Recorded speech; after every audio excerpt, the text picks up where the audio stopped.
Buying property at foreclosure auction is one of the best ways to buy cheap property, whether it be for your personal residence or for investment property. The big risk is most of the time you don't get to go inside, and so you're buying kind of what we call a mystery box. I'm going to show you one of the ones we bought here that we actually just finished renovating and is on the market for sale, but I definitely want to show you what we didn't know that when we're at the auction right on the front of the property, right over there. As always, guys, I'm Matt, the Flippin' Little Ninja. We buy hundreds of properties at foreclosure auction.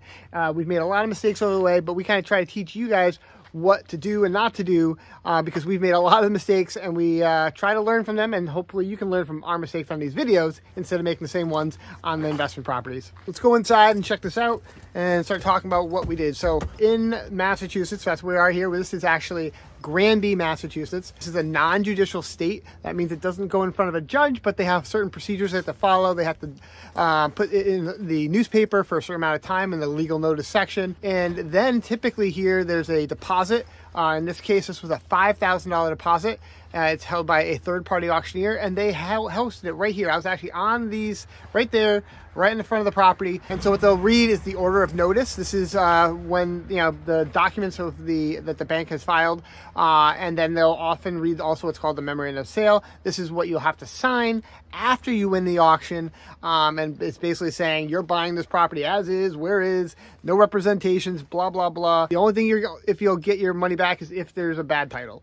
So that's why you want to have a good lawyer for that. So you buying a mystery box, and once again, as is, where is, that means you can't get in, and they're not representing anything. They're not representing that they have an MLC, which is a municipal lien certificate, saying that there's X taxes owed or anything like that. That's your responsibility to do the due diligence. Or if there's water bills owed, or if there's a failed septic system, that's on you to figure out. And that's one of the big things with these investment properties and these foreclosure auctions, that you need to really do your due diligence, because once again, you're buying a mystery box. So let's go in, let's just check out this property and talk about what we found in this mystery box. So this property, we won it for a foreclosure auction a few months back, was actually vacant. So we were lucky. This was not one of the occupied ones. But when we first got in, after acquiring the property, there were beer bottles everywhere. That's a lot. As you trip over the bottles, that's a lot of bottles of alcohol. We have other videos that we can check on our channel. But wow, you should definitely go check them out because there were so many beer bottles.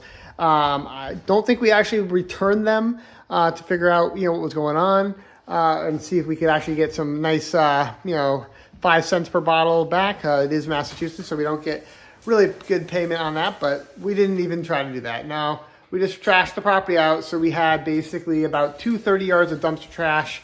And the next thing is, of course, there was a hole in the ceiling right here from a roof leak.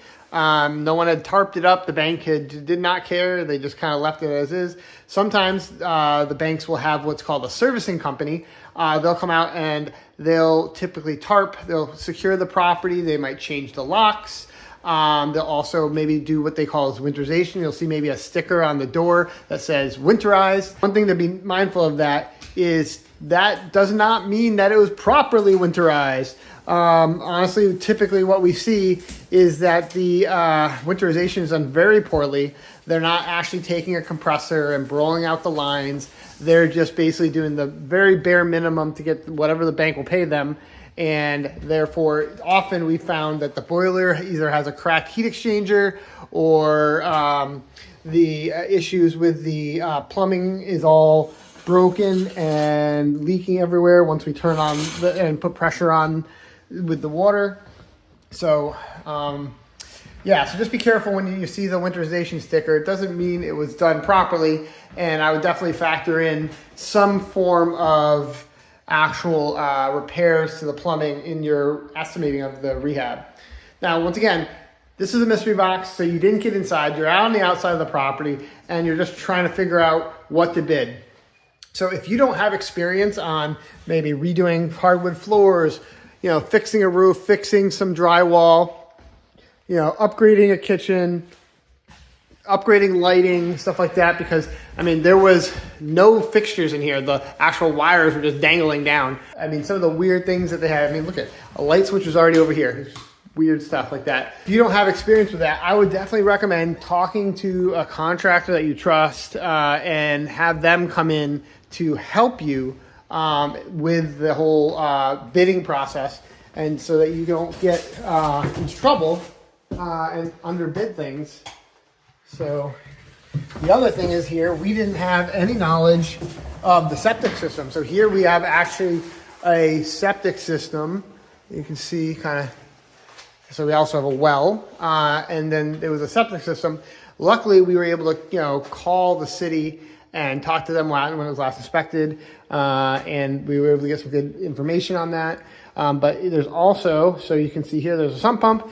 This was a failed sump pump, and there was water all over here, which luckily this was up on the blocks a little bit, so that wasn't destroyed. And the water heater we had to replace because it was completely rusted out at the bottom because of all the consistent water that was happening due to the fact that the sump pump was not functioning. And so that was definitely a big issue. There was quite a bit of issues with the plumbing that we had to resolve as well. They didn't have for the actual laundry, that was not properly vented, and there was lint everywhere. But we fixed it, no big deal. There was not a liner in the chimney, so we had to reline the chimney. And then it's just cleaning up the basement area. It wasn't too big of a deal, other than once it was all trashed out. But once again, this is a mystery box. You didn't get to see what was going on and on the outside. So when we were doing it, even though I'd say we actually probably estimated a rehab budget of around $40,000, luckily it did come in a little bit lower, but that's why we always overestimate our rehab budgets, because that's just a big, unknown. And then the other thing, when you're at a foreclosure auction, the biggest first thing is also calculating your ARV. This is your after repair value. So that's using comps, so that you can, when you're putting it on the market, like we're doing here, you can kind of see, we're figuring out that list price and all that kind of stuff. You really want to do your due diligence so that the price and the property doesn't sit on the market, and that you can make sure that you make a profit. Unless of course you're looking to live here, then you just want to make sure you're getting a decent deal. And if you're going to use as a foreclosure auction, since you have to close typically in 30 days, and you're looking to buy a house for yourself, typically you're not going to be able to use a regular mortgage. And I'm saying also, if it's an investment property, you're not going to use a regular mortgage because it's such a short timeline. You're going to want to look to do either some kind of owner financing. You're going to want to find either a hard money lender, or if you've got lines of credit, that's a good way of actually buying a lot of auction properties. If you can't do that, teaming up with partnering up with someone, that would be another good way to find the capital to acquire this. So this, I believe we bought this one for around 160, something like that. I'd have to look at the numbers again, but we had to come up with that cash within 30 days after closing, and that was really important to make sure we had that cash liquid in one way or another, because we were not able to get in here, which a bank's going to want to get in. Banks are going to want to turn on all the utilities. The bank that was foreclosing wasn't going to do that. The bank wasn't going to allow us to do an appraisal. Maybe we could have gotten a drive-by appraisal, but not a typical appraisal, because we're not getting access inside. And if there's tenants here or occupants in here, well, then that's a whole other ball game, because the bank foreclosing is not going to do jack. And so you won't really be able to get any of the information you're going to want for getting a regular loan. So these are the things that you're going to run into at buying a foreclosure auction. But still, that can work to your benefit, because it could scare off a bunch of other people, and you could get some great deals. Like, we've bought hundreds of properties at foreclosure auction and got some fantastic deals. We got a lot of stories about it. A lot of these stories are here on YouTube, but also if you want to check out our book, Foreclosures Unlocked, on Amazon, we have stories there as well. And we'd love a review too, if you don't mind, because it helps get it out to more people so they can learn more too about how to buy properties and what some of the pitfalls are of buying properties at a foreclosure auction. I hope this was helpful. I'd love to hear what your guys' comments. I want to know who's bought a property at foreclosure auction, whether it be an investment property or property for themselves. So I've bought hundreds of properties of investment property, but I also bought my personal house from a foreclosure auction. So did Kevin. Other than once in a while buying a property on the open market, so to speak, I mostly would only ever really want to buy property at foreclosure auction because that's when I can get some stellar deals. Now, yes, there are some deals in commercial and stuff like that that I've been lucky to get some good deals, pocket listings, stuff like that, and that can be a great way as well. But I would say majority of my great deals over the 28 years I've been doing real estate has been from foreclosure auctions. And I think there's more to come. The market's changing again. Things are shifting. I'm definitely seeing more in a commercial end for the foreclosures. And we're seeing an uptick in general for foreclosure auctions for the residential. Not back to what it was pre-COVID, but we're definitely seeing an uptick. I hope this was helpful. Hope you guys learned something. I'd love to hear more comments from you guys, and hope to see you on the next video because we're coming out with new videos every Monday and Thursday. Thanks a lot.